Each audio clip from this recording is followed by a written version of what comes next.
नमस्कार, Prabhasakshi news network और आप सभी का स्वागत है।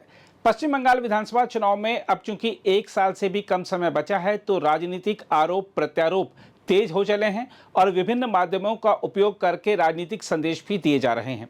राज्य में सत्तारूढ़ तृणमूल कांग्रेस ने खासतौर पर पहचान की राजनीति को लेकर जो अभियान शुरू किया है उसका असर इस वर्ष कोलकाता और पश्चिम बंगाल के कई हिस्सों में दुर्गा पूजा पंडालों की थीम में देखने को मिलेगा।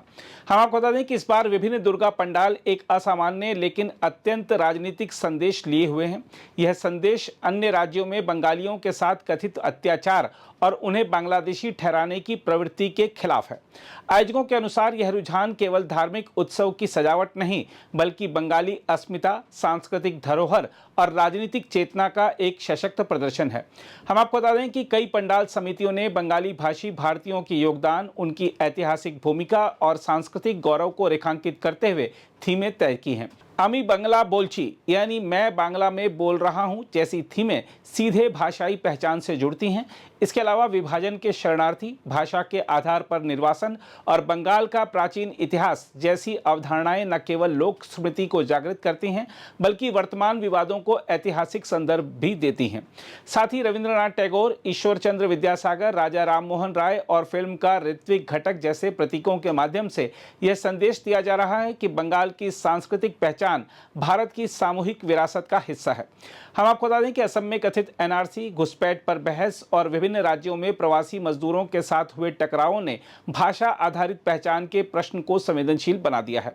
दुर्गा पूजा जैसे विश्व स्तर पर मान्यता प्राप्त उत्सव में इस मुद्दे को शामिल करना स्पष्टतः राजनीतिक संकेत देता है। टीएमसी लंबे समय से बंगाली अस्मिता और बाहरी बनाम बंगाली विमर्श पर राजनीति करती रही है। ऐसे में इस प्रकार की थीम्स उसके नैरेटिव को बल दे सकती हैं।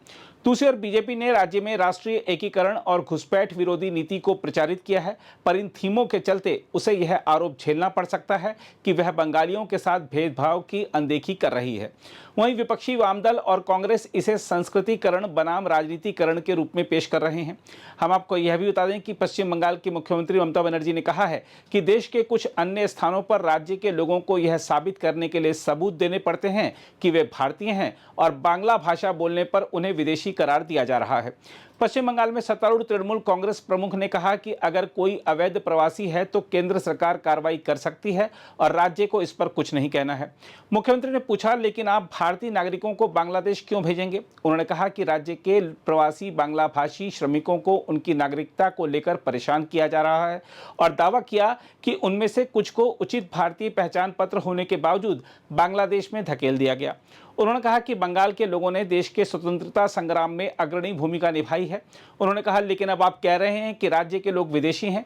तृणमूल कांग्रेस प्रमुख ने पूछा कि उनके जैसे बहुत पहले पैदा हुए सभी लोगों के पास जन्म प्रमाण पत्र कैसे हो सकते हैं, क्योंकि कई लोग घर पर ही पैदा हुए थे या विभिन्न प्राकृतिक कारणों से उनके दस्तावेज खो गए हो सकते हैं। मुख्यमंत्री ने पूछा, क्या कानून बनाने वालों के पास सभी उचित दस्तावेज हैं? उन्होंने दावा किया कि पश्चिम बंगाल के प्रवासी मजदूरों को बांग्ला भाषा बोलने के कारण दूसरे राज्यों में अत्याचार का सामना करना पड़ रहा है। दूसरी ओर देखा जाए तो पश्चिम बंगाल विधानसभा चुनाव के संदर्भ में इस तरह की थीमों का उपयोग एक सॉफ्ट पॉलिटिकल कैंपेन की तरह काम कर सकता है। शहरी मतदाताओं के बीच यह बंगाली गौरव और पहचान के मुद्दे को भावनात्मक रूप से मजबूत करेगा। वहीं ग्रामीण इलाकों में जहां प्रवासी मजदूरों की समस्याएं सीधी अनुभूति का हिस्सा हैं, यह भाषाई असुरक्षा को राजनीतिक मुद्दा बना सकता है। यह राज्य बनाम केंद्र का विमर्श भी खड़ा कर सकता है, खासकर यदि थीमों में अन्य राज्यों में बंगालियों पर कथित अत्याचार का चित्रण प्रमुख रहा। वैसे देखा जाए तो दुर्गा पूजा पंडालों में इस वर्ष जो थीमें देखने को मिलेंगी वे सिर्फ कला या संस्कृति की अभिव्यक्ति नहीं बल्कि समकालीन राजनीतिक विमर्श का मंच भी होंगी। यह स्पष्ट है कि उत्सव के बहाने एक गहरी राजनीतिक कथा बुनी जा रही है जो चुनावी मौसम के नजदीक आते आते और भी तेज हो सकती है। आने वाले समय में यह देखना रोचक होगा कि क्या यह सांस्कृतिक संदेश मतदाताओं को प्रभावित कर पाता है या केवल सांस्कृतिक जागरूकता तक सीमित रहता है। अगर आप भी लेना चाहते हैं देश दुनिया की तमाम जानकारी तो आज ही सब्सक्राइब करें हमारे चैनल को।